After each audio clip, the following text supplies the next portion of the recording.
כשאני שומעת וקוראת על פרשת כי תצא, אני נתקלת בשני מסרים שלכאורה הפוכים זה מזה. מצד אחד אומרים כי תצא, צא, תילחם, תהיה תקיף, תדרוש את שלך, תממש את היכולות והכישרונות שלך, ומצד שני, הפרשה מלאה עם מצוות שנועדו להגביל אותך, לחייב אותך מלמעלה ולתחום את הפעילות שלך. לדוגמה, אתה מחויב במצוות כמו השבת אבדה, שילוח הקן שבה אסור לקחת את האפרוחים או הביצים מבלי לשלוח קודם את האם, המצווה לבנות מעקל הגג, לא ללבוש שעטנז, צמר ופשתים יחדיו, לא לקחת שוחד ועוד ועוד. דברים אלו מחייבים אותך לנהוג בזהירות ובמחויבות יתר לזולת וכלפי הבורא. מטבע הדברים נשאר שאדם שיוצא וחש טוב עם עצמו ובעל יוזמה ותוקף, איננו אותו אדם כנוע ומוגבל ונמנע מלעשות כל מיני דברים ומחויב לבצע כל מיני פעולות שנקבעו עבורו. ואז נשאל, איך באותה פרשה, באותה נשימה, התורה מצווה עלינו להתגבר על אויבינו ולהכניע אותם לעמוד מעליהם, ומאידך להיות גם כנוע ומחויב לכל מיני מצוות, עשה ולא תעשה. אז כדרכי בשבועות האחרונים אביא דוגמאות של קדמוננו על אישים אולי פחות ידועים שעליהם נוכל לומר שהיו תקיפים וחזקים מחד וכנועים וענבים מאידך. לדוגמה הראשונה אתמקד בשמגר מתקופת השופטים. על שמגר מופיע פסוק אחד בלבד בספר שופטים, פרק ג' פסוק ל"א. שם כתוב, ואחריו היה שמגר בן ענת, ויחד פלישתים 600 איש במלמד הבקר, ויושע גם הוא את ישראל. וההסבר אחריו, הכוונה אחרי אהוד בן גרה, שהיה שופט לפניו. ואז בא שמגר, שכתוב אפילו לא קורא לשופט, אלא הוא הצליח להכות 600 פלישתים במוט עץ פשוט בו מובילים שברים. כלומר, הוא תפס יוזמה ויצא להילחם אפילו ללא אמצעים רגילים, אלא במה שהיה לו ביד. וזאת על מנת להושיע את ישראל, ובזה גילה את התוקף שבו.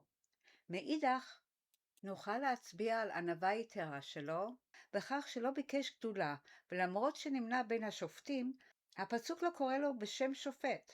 בניגוד לדוגמה לשמשון, שגם הוא היכה 1,000 פלישתים בצורה ניסית, אבל עליו נאמר ששפט במשך 40 שנה.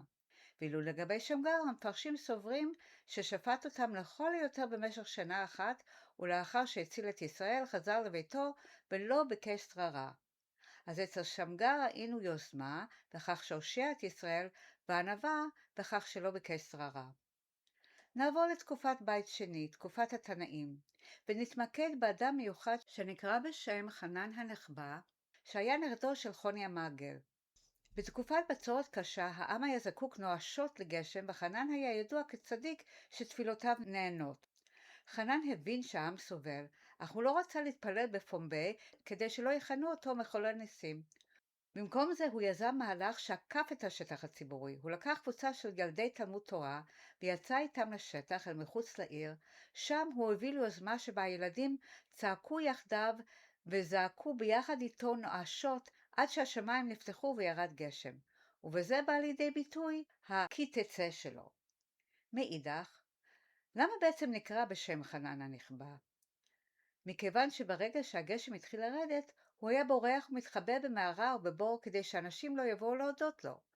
לא להודות לו ולא לנשק את ידיו או להכתיר אותו למנהיג. הוא ביטל את עצמו לחלוטין והעביר את כל הקרדיט לקדוש ברוך הוא.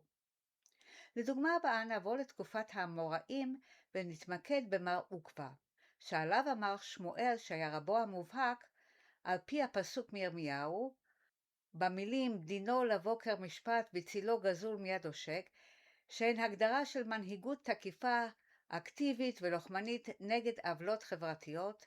מר עוקבא לא היה דיין פסיבי שמחכה בלשכתו, הוא תואר כמי שיוצא להציל את החלש מיד העושק החזק ממנו, ומפעיל את כל כובד משקלו וסמכותו השלטונית. במעבר אחד מתפקידו הרשמי והתקיף, מר עוקווה נהג לתת צדקה בסתר. הוא נהג בענווה קיצונית ומחויבות לבורא דרך פעילות פיזית יומיומית. הגמרא מספרת שבשכונתו גר אדם עני, ומדי יום ביומו מר עוקווה היה הולך בחשאי, מתכופף ומשחיל 4 זוזים מתחת לצירי הדלת ביתו של העני, כדי שלא לבייש אותו. פעם אחת יצא העני לבדוק מי עושה איתו את החסד הזה. מר עוקווה איחר בבית המדרש, ואשתו הלכה עמו. כיוון שראה אותם העני, הם התחבאו בתוך תנור גדול שאומנם היה גרוף, ולכן לא ממש נכוו בצורה חריפה, אבל זאת על מנת שלא לבייש אותו. כלומר, מעבר לתוקף פסיקת הדינים שלו בבית המשפט, הוא הכניע את עצמו עד כדי כך שהיה מוכן לסבול, ובעיקר שלא יבייש אדם עני שנתן לו צדקה בסתר. ולאחר המקרים ההיסטוריים עבור אל מקרה אמיתי שקרה סמוך יותר לימינו. מדובר על סנדלר עני בשם דניאל. בסמוך לבית המלאכה הקטן של דניאל התגוררה אלמנה מבוגרת וערירית. יום אחד קבלן שיפוצים בעל נכסים וכוח בשכונה החל להרחיב מבנה סמוך, ותוך כדי העבודה חסם את שביל הגישה היחיד לביתה של האלמנה בחומרי בניין כבדים והוא הרס את הגדר שלה. כשהאישה התחננה בפניו שיזיז את החומרים, הוא נפנף אותה בזלזול. כשדניאל ראה את המתרחש, עזב מיד את כלי העבודה שלו, צעד אל אתר הבנייה ונעמד מול הקבלן ואנשיו. כשהקבלן ניסה לצעוק עליו, דניאל לא נרתע. הוא דפק על השולחן בקול תקיף ורועם ואמר, אתה יכול להיות עשיר וחזק כמה שתרצה, אבל בשכונה הזו אף אחד לא ירמוס אלמנה. העבודה שלך נעצרת עכשיו ולא תתחדש עד שהשביל שלה יהיה נקי והגדר תתוקן. הקבלן מצדו, שהיה רגיל שכולם מפחדים ממנו, נבהל מהעוצמה ונחישות של הסנדלר הפשוט, והוא הבין שדניאל לא יוותר. אז הוא נסוג, פינה את החומרים, ואף תיקן את הנזק מכספו. ובכך הוכיח דניאל נחישות ועמידה על עקרונות כאשר יצא מבית מלאכתו להתערב לטובת האלמנה. מאידך, למרות הכבוד הרב שרחשו לו בשכונה בשל יושרו ואומץ ליבו, דניאל סירב בכל תוקף לקבל גינוני כבוד או יחס מועדף. בתוך הסנדלריה הקטנה שלו, דניאל ישב תמיד על שרפרף עץ קטנטן, נמוך ובלוי, כשהוא רכון על הנעליים ומותש מעבודה פיזית קשה. אנשים שהגיעו אליו, כולל רבנים חשובים ובעלי אמצעים, ביקשו לפעמים לעמוד בפניו מתוך כבוד או להציע לו כיסא נוח וגבוה יותר כדי להקל על גבו השפוף. אבל דניאל סירב בעקשנות ואמר בחיוך ביישני, הקדוש ברוך הוא נתן לי זכות לתקן נעליים ולעזור לאנשים ללכת בדרכים טובות. הישיבה במקום נמוך מזכירה לי מאיפה באתי ולאן אני הולך. מי אני שישב על כיסא רם בזמן שאנשים עמלים מביאים לי את הנעליים שלהם לתקן? הוא הקפיד לגבות מחירים זעומים ולעיתים קרובות כשזיהה שלקוח הוא אברך עני או משפחה ברוכת ילדים, היה מתקן את הנעליים בהתנדבות וממציא תירוץ שהתיקון הוא קל מדי מכדי לגבות עליו כסף, וזאת כדי שלא לבייש אותם. והנה עוד דוגמה בת ימינו של כי תצא עם תוקף מחד ומאידך ענווה וקבלת עול מצוות. אז עד כאן הדגמתי איך שתי תכונות מנוגדות, הסתערות ותוקף מצד אחד מול כניעה וקבלה מצד שני, יכולות לבוא לידי ביטוי באותו אדם במקרים שונים. אבל נשאל, האם תכונות מנוגדות אלו יכולות לבוא לידי ביטוי באותו אדם, באותו מקרה? בואו נבדוק מקרה ממשי בת ימינו. אני מדברת בלשון נקבה, אבל זה יכול להיות גם בלשון זכר. מישהו או כמה אנשים התארחו אצלך בבית וחסרים לך כמה חפצים שאת משתמשת בהם ביום יום. ואז לאחר חיפושים ללא תוצאות, מתגנבת בך חשש אולי האורחים לקחו לך אותם, בלי כוונה כמובן, או בגלל שהם יודעים שאת בטרנית ולא יהיה לך אכפת, כי תוכלי להשלים את החסר. לאחר כמה זמן, ובדרך כלל זה קורה כשאת כבר הסתדרת בדרך אחרת והפסקת לחפש אותם חפצים, את פותחת איזו מגירה או שמה לב שהקערות שחיפשת שוכנות אחר כבוד בצד האחורי שבמדף במקרר. ואת נדהמת, אבל לא יותר מדי, כי זו לא הפעם הראשונה שקרה דבר דומה שבה גילית שלא האורחים או מישהו אחר לקח אותם, אלא את בעצמך הנחת אותם שם.